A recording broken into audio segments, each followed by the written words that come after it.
Assalamualaikum warahmatullahi wabarakatuh. Saya Gemilang Nurendah, salah satu mahasiswa program studi Magister Administrasi Rumah Sakit Universitas Muhammadiyah Yogyakarta. Pada kesempatan ini saya akan mempresentasikan analisis mengenai sebuah isu aktual pelayanan rumah sakit dengan judul Analisis Keputusan Strategik Manajerial atas dugaan penolakan pasien di instalasi gawat darurat Rumah Sakit Daerah di Padang hingga meninggal dunia. Kasus ini menjadi perhatian nasional setelah seorang pasien datang ke instalasi gawat darurat di rumah sakit di Padang dengan keluhan sesak nafas. Berdasarkan pemberitaan, pasien dinilai tidak memenuhi kriteria kegawat daruratan sehingga tidak mendapatkan pelayanan emergensi dan kemudian dibawa ke rumah sakit lain. Tidak lama kemudian, pasien dinyatakan meninggal dunia. Peristiwa ini mendorong Ombudsman Republik Indonesia melakukan investigasi terhadap proses pelayanan di IGD, termasuk kepatuhan terhadap SOP dan proses penentuan triase. Kasus ini merupakan isu strategis bagi manajemen rumah sakit karena menyangkut keselamatan pasien, mutu pelayanan, kepercayaan masyarakat, serta tata kelola pelayanan gawat darurat.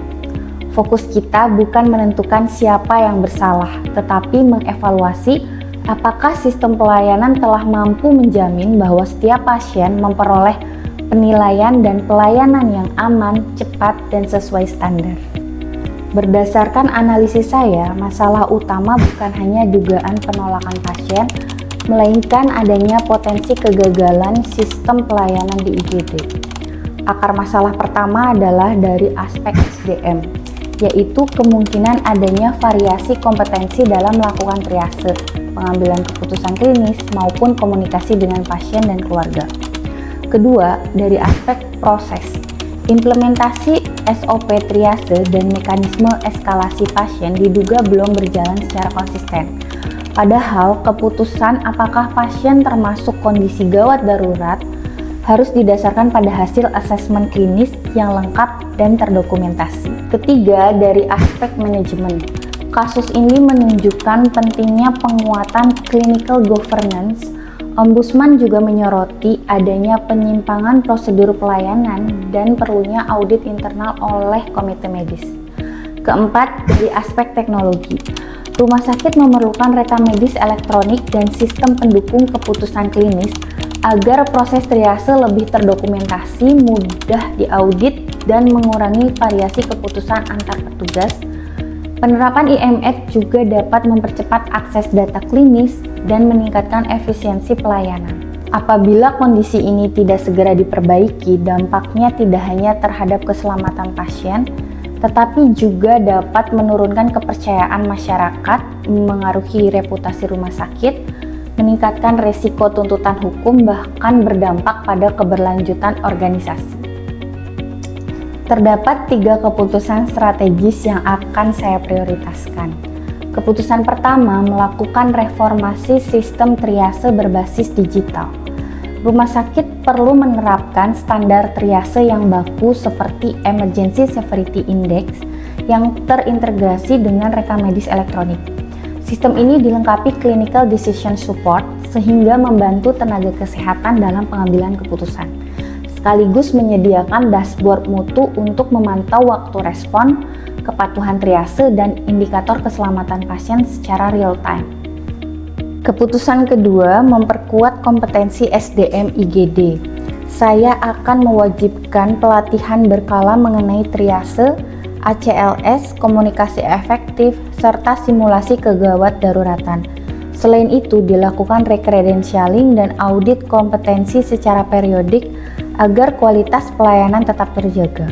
Keputusan ketiga, memperkuat clinical governance melalui audit klinis rutin, root cause analysis pada setiap insiden keselamatan pasien, konferensi morbidity dan mortality, serta penerapan budaya just culture. Dengan pendekatan ini, rumah sakit tidak hanya mencari siapa yang salah, tetapi berfokus pada pembelajaran dan perbaikan sistem agar kejadian serupa tidak terulang.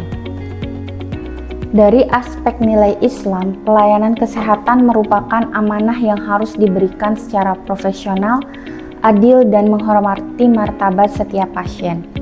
Dari aspek inklusivitas, setiap pasien harus memperoleh pelayanan berdasarkan kondisi klinis tanpa membedakan status pembiayaan maupun latar belakang sosial. Dari aspek value, penguatan audit mutu dan peningkatan kompetensi SDM akan meningkatkan kualitas pelayanan rumah sakit secara berkelanjutan.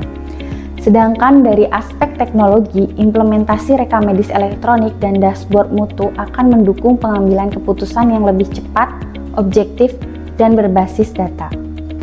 Bagi saya, keputusan yang paling sulit apabila menjadi direktur rumah sakit adalah menentukan langkah terhadap tenaga kesehatan yang terlibat dalam kasus seperti ini. Sebagai pemimpin, kita harus menjaga keseimbangan antara perlindungan terhadap hak pasien, keadilan bagi tenaga kesehatan, dan kepercayaan masyarakat terhadap rumah sakit. Oleh karena itu, saya tidak akan langsung menyimpulkan adanya kesalahan individu sebelum proses investigasi selesai. Sebaliknya, saya akan memastikan dilakukan audit klinis yang objektif, evaluasi terhadap sistem pelayanan, serta perbaikan menyeluruh apabila ditemukan kelemahan. Saya meyakini bahwa kepemimpinan rumah sakit yang baik bukanlah kepemimpinan yang hanya mampu menyelesaikan krisis, tetapi kepemimpinan yang mampu mengubah krisis menjadi momentum untuk memperkuat budaya keselamatan pasien, meningkatkan mutu pelayanan, dan membangun kembali kepercayaan masyarakat. Demikian presentasi saya. Wassalamualaikum warahmatullahi wabarakatuh.